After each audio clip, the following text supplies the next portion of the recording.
ఈయన మా గురువుగారండి. చిన్నప్పుడు నాతో అక్షరాభ్యాసం చేయించి చదువు చెప్పిన గురువుగారు. నేను చిన్నప్పుడు అసలోనే చదివేవాడిని కాదు అసలోని. మాక్సిమం స్కూల్ ఎగ్గొట్టడానికి ఎన్ని విధాల యాక్టింగ్‌లు చేయాలో అన్ని విధాల యాక్టింగ్‌లు చేసేవాడిని. ఒక రోజేమో కడుపు నొప్పి అనేవాడిని. ఇంకో రోజేమో ఇంకో నొప్పని. మొత్తం మీద స్కూల్ ఎగ్గొట్టేస్తూ ఉండేవాడిని. గురువుగారేమో నన్ను ఏ విధంగా మంచి చదువు చదివించాలి, మంచి పొజిషన్‌కి తీసుకెళ్ళాలని మాక్సిమం ట్రై చేసేవారు. ఇంటికి కూడా వచ్చి నన్ను స్కూల్‌కి తీసుకెళ్తూ ఉండేవారు. "ఒరేయ్! ఇలా చేస్తే గనక ఫ్యూచర్‌లో చాలా ఇబ్బంది పడతావురా! చదువుండాలిరా! చదువు లేకపోతే గనక చాలా ఇబ్బందులు పడతావు" అని చెప్పేసి ఎన్ని విధాలు చెప్పినా నేను స్కూల్ ఎగ్గొట్టేస్తూనే ఉండేవాడిని. మాక్సిమం నేను స్కూల్ ఎగ్గొట్టేసినప్పుడల్లా ఇంటికొచ్చి తీసుకెళ్ళేవారండి. ఎందుకంటే మా ఫ్యామిలీ అంటే చాలా అభిమానం గురువుగారికి. మా నాన్నగారిని సొంత బ్రదర్‌లా ఫీల్ అవుతారు.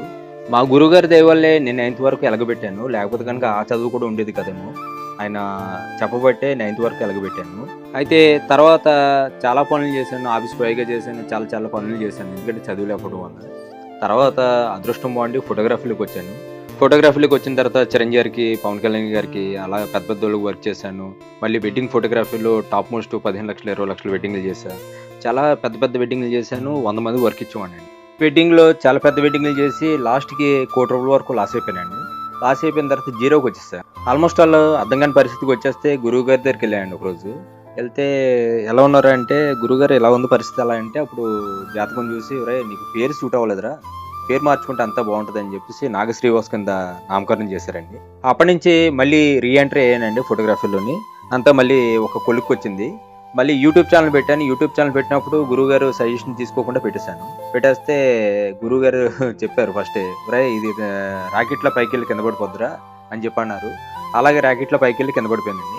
తర్వాత కార్తికేయ షార్ట్ ఫిల్మ్స్ అని గురువుగారే నామకరణం చేశారు. నాకు ఎంత పెద్ద ప్రాబ్లమ్స్ వచ్చినా గురువుగారు ముందే చెప్తారు. "రేయ్! నీకు ఇలాగ ప్రాబ్లమ్స్ వస్తున్నాయిరా కొంచెం చూసుకో" అని చెప్పేసి గురువుగారు చెప్తారు. ఎందుకంటే గురువుగారు చాలా పెద్ద సిద్ధాంతి. చాలా గొప్ప సిద్ధాంతి. ఒక సొంత బాబాయ్‌లాగా నా మీద ఎక్కువ కేర్ తీసుకుంటారండి గురువుగారు. అందుగురించి ఈరోజు మా గురువుగారితోటి టీజర్ లాంచ్ చేశానండి. ఎందుకంటే గొప్ప మనసు, గొప్ప వ్యక్తిత్వం గురువుగారిది. థాంక్ యూ గురువుగారు. థాంక్ యూ వెరీ మచ్ అండి.